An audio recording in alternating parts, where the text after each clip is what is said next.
In the previous movie, we were introduced to a technique that we could use which involved using hue saturation in a blending mode in order to create an edgy color and tone aesthetic. Well, here we're going to take a look at that technique, but we're also going to add a few more steps in order to make this image look even better.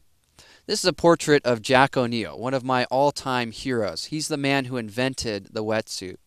And what I want to do is I want to add a little bit to this photograph by removing color. So one way we can do that is with hue saturation. We'll go ahead and click on our hue saturation adjustment icon here and then desaturate.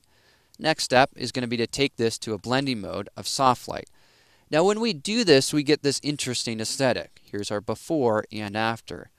Yet with a hue saturation adjustment layer, we're pretty limited. We can't really control much else with this layer. So let's go ahead and delete this one and compare this to something else. Well, if we click on our adjustment layer icon and choose black and white, or in the adjustments panel, if we choose the black and white icon here, what we can do is then make the same selection of our blending mode, which we know is soft light or overlay.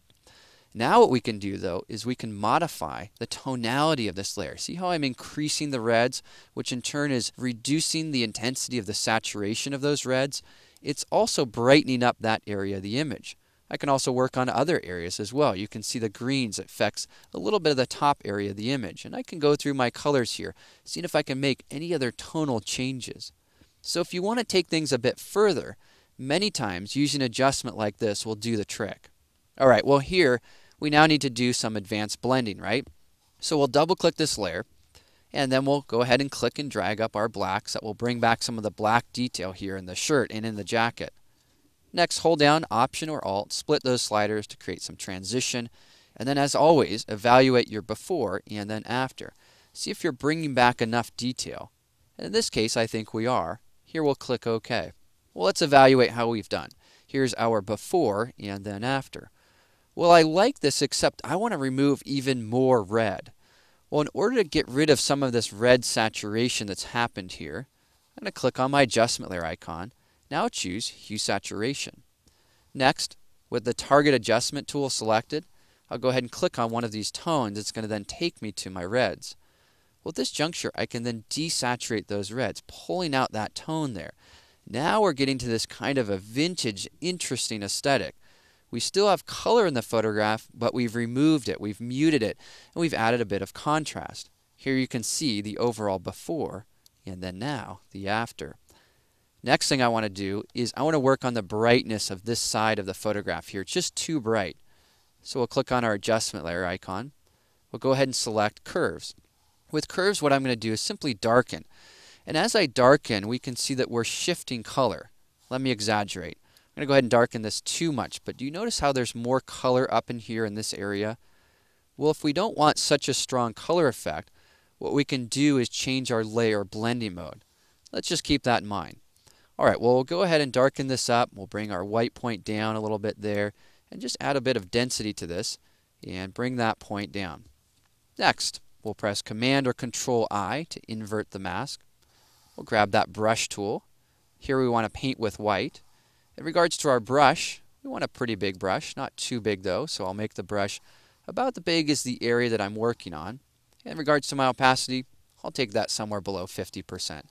Next, I'm just going to start to paint this effect into this area here. Just looking to darken up a few of these spots, and I'll also darken up the window here in the background. Bring that down just a bit there, and a little bit on the shoulder as well. Just bringing in a little bit of this darkening effect, kind of evening out the tone there a bit on the photograph. Well, that's looking pretty good. Here you can see our before and then after. We can add even more by clicking and dragging this down. And I think right about there, that's actually pretty good. Maybe just a little bit more on the nose would be nice to bring down. Well, one of the problems is in darkening, I also added a bit of color. I don't want to bring any color back at all. So in this case, I'll take the blending mode to luminosity. So with that layer targeted, we'll click on our blending mode options here. We'll go down to luminosity. That will then remove any added color shift. Because keep in mind, I want to keep things really neutral. I want to create kind of a timeless image with this particular photograph, especially because this is an important person to me. I want it to have just the right look. So I think with this last step, we've really accomplished that. Well, let's evaluate and see how we've done. Here you can see our overall before and then now our after. And in this case, what we learned is that sometimes when creating this look, it's helpful to use a black and white adjustment layer because we have more flexibility, being able to control different areas of the photograph. In this case, this red channel. We can swing this one way or another. We also learned that you can use other adjustment layers in addition, like this one here, which helped us just bring down those reds. It helped us create a little bit more of a muted color palette.